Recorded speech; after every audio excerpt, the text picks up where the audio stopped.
Hello students, आज हम लोग इस वीडियो में मिक्सचर्स के बारे में पढ़ेंगे, उनके टाइप्स के बारे में पढ़ेंगे। ठीक है ना, यानी हेट्रोजीनियस और होमोजीनियस मिक्सचर्स के बारे में पढ़ेंगे, सॉल्यूशंस के बारे में भी जानेंगे।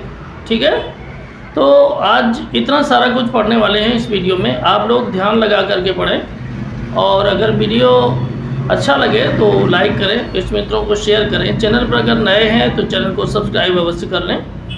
तो चलिए बढ़ते हैं आगे और देखते हैं सीधे टॉपिक को। टॉपिक है आपका मिक्सचर्स। इसकी डेफिनेशन है a mixture contains more than one substance mixed in any proportion. मतलब ये है कि इसमें एक से ज़्यादा सब्सटेंस मिक्स होते हैं और इसमें प्रोपोर्शन क्लियर नहीं होता है कि कितने प्रोपोर्शन में मिलेगा। ठीक है, अगर प्रोपोर्शन क्लियर हो जाए तब तो फिर कंपाउंड हो जाएगा ना। तो ये जो मिक्सचर्स होते हैं वो टू टाइप्स के होते हैं। Number 1 homogeneous mixtures, number 2 heterogeneous mixtures. Homogeneous mixtures में स्टूडेंट्स आपके आते हैं सॉल्यूशंस। तो सॉल्यूशंस को पढ़ेंगे। होमोजीनियस मिक्सचर वो होते हैं जिसमें सब्सटेंसेस कंप्लीटली मिक्स हो जाते हैं। ठीक है ना, जिसमें सब्सटेंसेस कंप्लीटली मिक्स हो जाते हैं। जैसे शुगर वाटर में मिल जाता है, आप लोगों ने शरबत बनाया होगा। ठीक है ना, सल्फर जो है वो कार्बन डाइसल्फाइड में मिक्स हो जाता है। वाटर एल्कोहल में मिक्स हो जाता है। लोग एल्कोहल में वाटर को मिलाते हैं ना, तो वाटर को अगर एल्कोहल में मिलाते हैं तो भी क्या बन जाता है, एक सॉल्यूशन बन जाता है।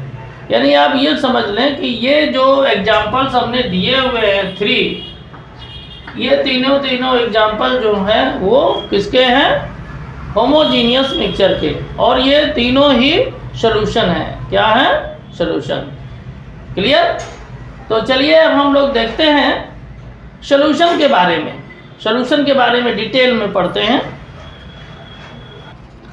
सॉल्यूशन के कंपोनेंट्स 2 होते हैं, एक सॉल्वेंट होता है, एक सॉल्यूट होता है। ठीक है, जैसे हम लोग शरबत बनाते हैं तो शरबत बनाने में पानी में चीनी मिलाते हैं। ठीक है, तो जो चीनी होती है वो आपकी सॉल्यूट होती है और जो वाटर होता है वो सॉल्वेंट होता है। ठीक है ना, जब चीनी को पानी में डाल देते हैं और वो डिज़ोल्व हो जाती है तो ऐसी कंडीशन में हम कहते हैं उसको सॉल्यूशन, यानी शरबत आपका सॉल्यूशन हो गया। ठीक है, उसके कुछ एग्जांपल्स हमने दिए हैं कि सॉल्यूशन के और कौन से एग्जांपल्स हैं, जैसे सॉल्ट सॉल्यूशन है, शुगर सॉल्यूशन है, विनेगर है। क्लियर। तो इस तरह से सॉल्यूशन के बारे में हमने जाना। इससे रिलेटेड कुछ अभी आपके न्यूमेरिकल्स भी हैं, उनको भी करवाने का हम प्रयास करेंगे, लेकिन हो सकता है वो न्यूमेरिकल्स नेक्स्ट वीडियो में हो पाए। ठीक है, तो अब आगे हम लोग देखेंगे हेट्रोजीनियस मिक्सचर्स। Heterogeneous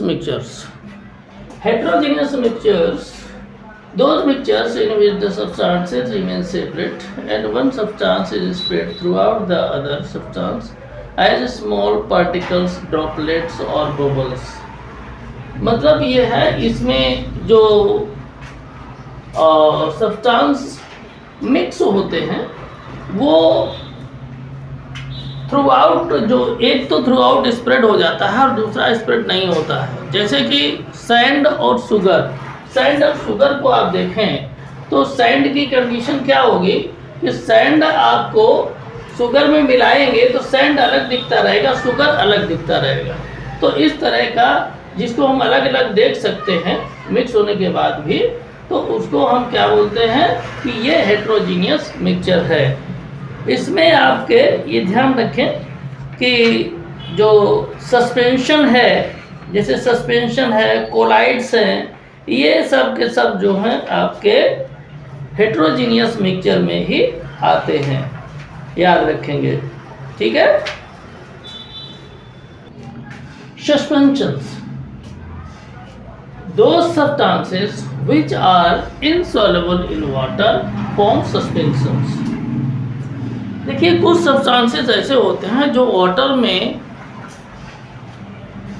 इनसॉल्युबल होते हैं, मतलब ये है कि वो डिजॉल्व नहीं होते हैं, इनसॉल्युबल होते हैं, मतलब बहुत छोटे छोटे पार्टिकल्स में वो बने रहते हैं, और ऐसी कंडीशन को हम कहते हैं सस्पेंशंस। ठीक है, इसके एग्जांपल्स हैं chalk water mixture, second example ले सकते हैं मडी वाटर, थर्ड और एग्जांपल ले सकते हैं सैंड पार्टिकल्स।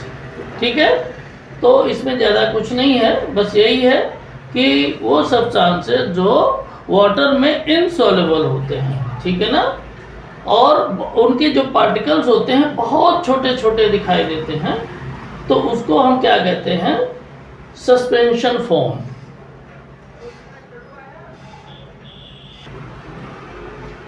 देखिए कोलाइड क्या होता है। कोलाइड बहुत ही इंपॉर्टेंट है, आप लोगों के एग्जाम में अक्सर आता है, इस वजह से कोलाइड को बहुत अच्छे से समझें। और colloid is a kind of solution, यानी कोलाइड जो होता है वो एक सोल्यूशन का ही काइंड होता है, ठीक है ना, सोल्यूशन का ही टाइप होता है, in which the size of solid particles is intermediate between those in true solution and suspension. मतलब ये है कि इसमें सॉलिड के जो पार्टिकल्स होते हैं वो सॉल्यूशन और सस्पेंशन फॉर्म के पार्टिकल्स से के बीच में होते हैं, ठीक है ना, मतलब जो सॉल्यूशंस होते हैं उनके पार्टिकल्स, सॉल्यूशंस जो होते हैं उसमें जो सॉल्यूट होता है उसके जो पार्टिकल्स होते हैं उससे बड़े पार्टिकल्स होते हैं इसमें, और सस्पेंशन फॉर्म से छोटे होते हैं, ठीक है ना, यानी बीच में रहते हैं सॉल्यूशंस और सस्पेंशन के।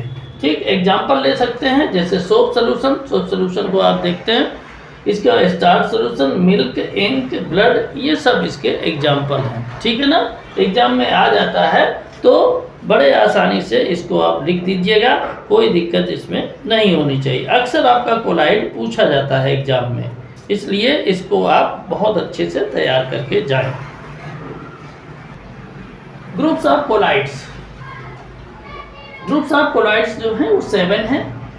Number 1 sol, number 2 solid sol, number 3 aerosol, number 4 emulsion, number 5 foam, number 6 solid foam, number 7 gel. ये आपके जो कोलाइड्स के ग्रुप हैं वो हैं, ठीक है, इनको भी आप याद कर लें अच्छे से।